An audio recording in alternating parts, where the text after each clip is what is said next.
Comment tu es tombée dans cette marmite allemande? Alors, l'allemand, je suis tombée dedans assez tôt, je pense, quand même, ayant grandi en Alsace. Alors, je parle pas du tout alsacien, mon papa venait de la Drôme, donc Mmh. pas d'allemand chez nous. Mais ma maman est quand même alsacienne, et donc j'ai eu des cours d'allemand, je pense, à partir du CE2.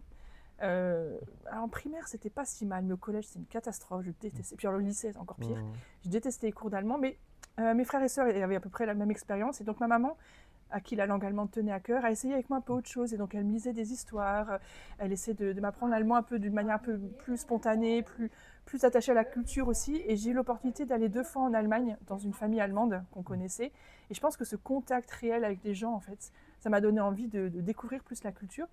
Et après, la deuxième étape, ça a été à 18 ans, en fait, où j'ai voulu me faire un service civique européen. Mmh. Alors, c'était pas avec ton association qui peut-être n'existait pas encore en Non. 2001, mais c'était une année diaconale que j'ai faite. Et donc, j'ai fait en Allemagne. Et je crois que ça, c'était un peu mon esprit de contradiction. Je suis un petit peu comme ça, j'aime pas faire comme les autres, j'aime bien Mmh.